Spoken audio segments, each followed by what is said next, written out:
So welcome to my second session on a theory of change demystified. And I'm keen to look at how you can make your campaign happen by using a theory of change or a future story for your campaigning.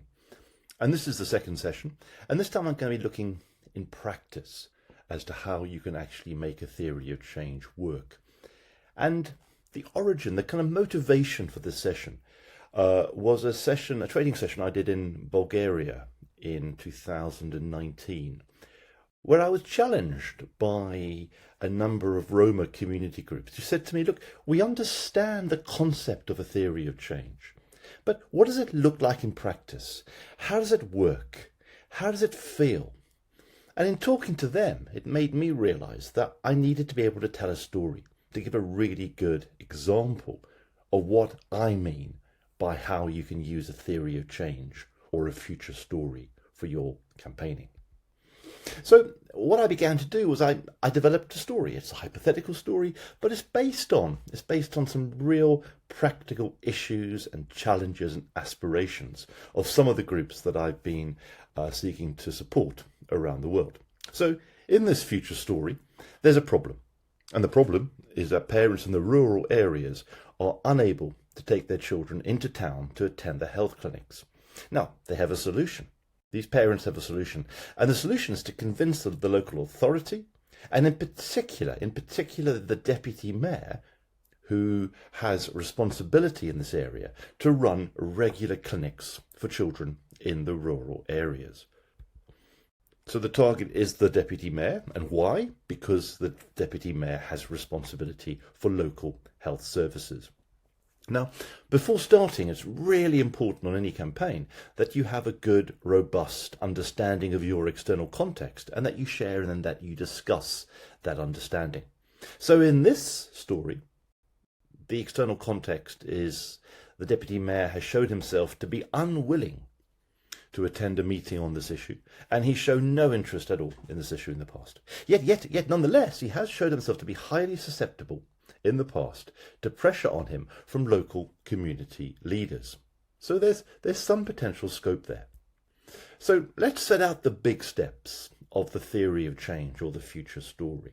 So what the group of parents are going to do is they're going to develop a report highlighting the impact of the lack of these clinics and seek to meet the local community leaders.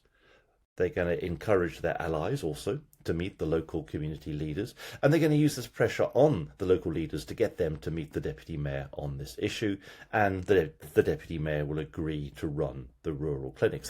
That's their big story. That's their aspiration. That's how they see change happening.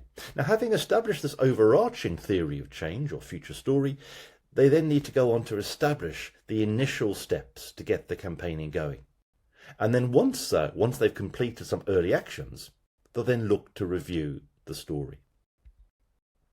So that initial future story, the small steps. So they're going to finalise their report with some key recommendations. They're going to reach out to the local leaders. They're going to arrange meetings. And then at that stage, they'll take stock. So what actually happens in the first month? They finish the report, they publish it, and they send letters out to the local community leaders, but no response is received.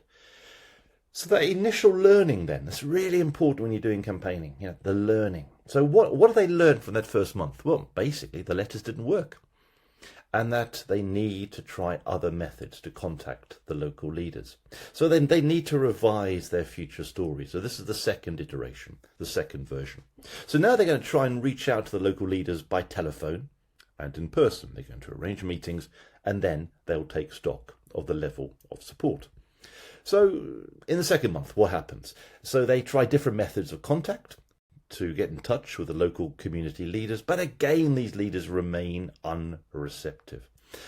So what's the learning? What's the learning from the second month? Well, these direct approaches to the local leaders have failed, and they now realise that they need to explore using other messengers for their campaigning message. So not just working on the message, it's who's going to communicate the message, who's going to be the messenger. So now they sit down and they revise their future story and produce their third future story. So now they're going to develop an influence tree of potential allies with influence to contact the local leaders. They're going to ask these allies to meet the local leaders, and then they'll take stock of the level of support. So what happens in month 3? Meetings are arranged with the allies, people that they think have influence on these local leaders, and they agree to contact the local leaders. But the local leaders say to the allies that they're not convinced by the report. They consider it to be too narrow and not representative of the community. So, after 3 months now, the parents gather together and they reflect on their learning. So, basically, the initial report hasn't worked. Hasn't worked to convince the targets with influence on the deputy mayor.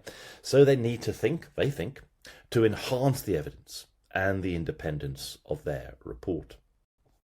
So they produce their 4th revised future story. So now they're thinking, well, if we need to be more credible with our information, let's work with the local university to expand the evidence base, to enhance the independence of the report, and they're going to develop participatory videos to show the human impact of the current policy. So the next months 4 to 6, they produce the new report, they have videos, and they work closely with the local university with this additional evidence of the need for these local rural clinics. They share the report with the local leaders, but these local leaders remain unconvinced about the level of support. Despite this new evidence, despite the videos, they just don't feel that there's a level of support for this change in the wider community. So again, the parents gather together again. And they're beginning to see now that the real obstacle with the local leaders isn't so much the report, but their failure so far to show the real demonstrable support in the community for this change. And they begin to see now that they need to mobilize the support in the community to convince the local leaders that this is a real concern to local people for them to put pressure on the deputy mayor. So, from that learning, they revise their future story again. So this is now the 5th version, the 5th iteration. They're going to show the local leaders that there is public support for this change through public screenings of the videos in all of the local areas, and they'll then encourage the local leaders to meet the deputy mayor in the light of this public support. So in months 7 to 8 of the campaign, local members are mobilized, and there are large meetings across the rural areas to show the level of support. Local leaders are invited to these meetings, and meetings are then speedily arranged with the local leaders at their request now. So they're now interested to meet the parents to discuss how they can communicate the need for rural clinics for children. They meet with the local leaders, they brief them, and then these local leaders then arrange to meet the deputy mayor. The local leaders finally get to meet the deputy mayor, and he agrees on a trial basis to run rural clinics for the children. So, wow. So the parents are delighted at this breakthrough, and they've been persistent in their campaigning, but they realise that the success is only temporary.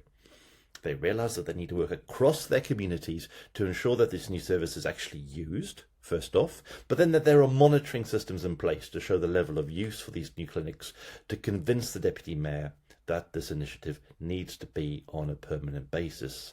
And they are fully cognizant, fully aware that the work continues. So to conclude then, I hope this story has been helpful. So on the one level, you got the concept of a future story, setting out how change will happen. But what I've tried to do here is set out a very practical story of the twists and turns, reflecting on learning, the changes to bring about the change you want to see. So a few things to bring my comments to a conclusion. Yes, you need a future story, but it's got to be based in a robust understanding of your external environment. It's got to be rooted and grounded in the reality of your outside world. If it's not, it'll be no more than a fantasy campaign. Second point, remember, once you've developed your future story, that no battle plan ever survives the first contact with the enemy. And what I love about this approach is, yes, you can have this great story, but each time you're engaging with the outside world, you're reflecting, you're learning, you're looking to see whether you need to modify any aspect of your plan, of your strategy. You need to keep your future story under regular review. And this is so important. I've really come to cherish this point. You need to be open to be challenged, open to challenge. If one of your team is challenging, asking questions about the strategy that you can't answer, there's a clue there that you need to think again and say, have you really got a robust logic in the way that you are progressing your campaign? So I really hope that's helpful. I hope that this short presentation has demystified a theory of change, and I hope that you can see how a theory of change, or you might call it a future story, can really be the engine for your campaigning. Thanks for your time.